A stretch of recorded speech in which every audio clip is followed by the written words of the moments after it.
আলাইকুম ওয়া রাহমাতুল্লাহ।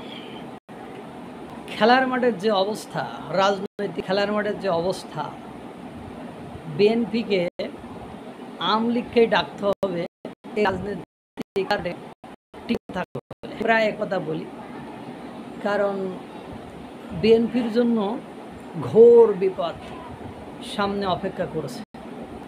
কারণ ডক্টর মোহাম্মদ ইউনূস কি ঘেঁষা, সেটা অনেকাংশেই মানে 100% মানুষের কাছে প্রমাণিত হয়ে গিয়েছে যে ডক্টর মোহাম্মদ ইউনূস কাদের পারপাস সাফ করতেছে, ডক্টর মোহাম্মদ ইউনূস সরকার কাদের মনোবাসনা, মনোকামনা, অভিলাষ, অভিরুচি, ইচ্ছা, স্বাদ এগুলো পূরণ করছে।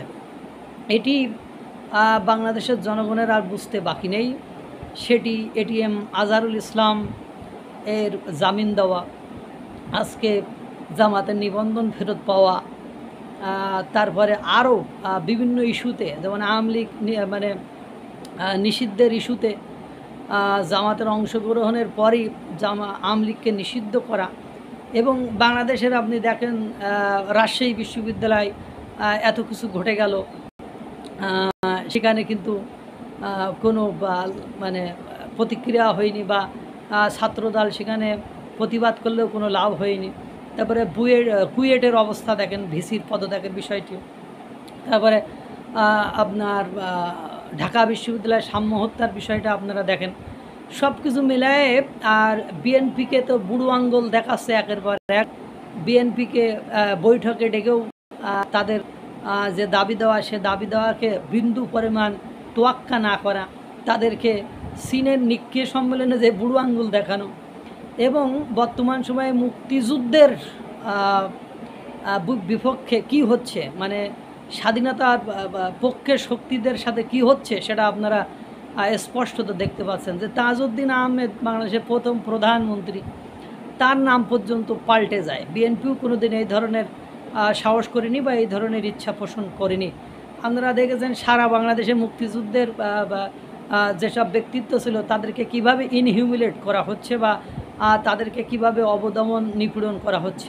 এখন কালকে জিল্লুর রহমানের তৃতীয় মাত্রা প্রোগ্রামে বিএনপির নীলুফা আপা তিনি গিয়েছিলেন এবং তিনি বলছেন যদি মুক্তিযুদ্ধের বিপক্ষের কোনো দানব মাথাছাড়া দিয়ে উঠে ধ্বংসলীলায় বা ধ্বংস খেলায় মেতে যায়, তাহলে আওয়ামী লীগকে সাথে নিয়েই আমরা মাঠে নামবো বা আন্দোলন করব। অর্থাৎ আওয়ামী লীগকে বিএনপিকে আজ হোক কাল হোক ফেরাতেই হবে, নতুবা বিএনপির অস্তিত্বই আওয়ামী লীগের মতো বিলীন হয়ে যাবে। আর আওয়ামী লীগ বিএনপি যদি আওয়ামী লীগকে ফিরিয়ে নিয়ে আসে, অথবা নীলুফা সেক্ষেত্রে বলেছেন যে আওয়ামী লীগের বিচারিক প্রক্রিয়া যে চলছে সেটা অব্যাহত থাকবে, কিন্তু মুক্তিযুদ্ধের পক্ষের শক্তি একত্রিত হয়ে, বিএনপি আওয়ামী লীগ একত্রিত হয়ে আমরা এই দানব, এই মানে মুক্তিযুদ্ধ বিরোধী শক্তির সাথে সংগ্রাম করব, আন্দোলন করব, ইত্যাদি ইত্যাদি।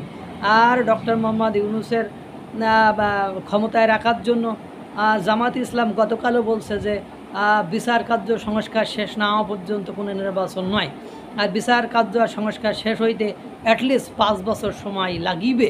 সব কিছু মিলায় বোঝা যায়।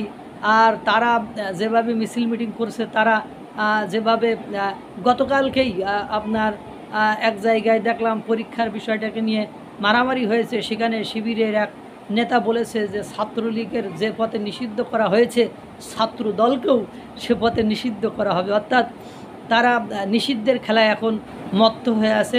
এনসিপি এখন মূল লক্ষ্য এবং উদ্দেশ্য হলো জাতীয় পার্টিকে নিষিদ্ধ করা, আর সেই লক্ষ্যেই তারা সেনাবাহিনীর সাথেও বেয়াদবি করতে কার্পণ্য করছে না। আপনারা সেটা আজ 2 দিন বিভিন্ন ইস্যুতে দেখেছেন।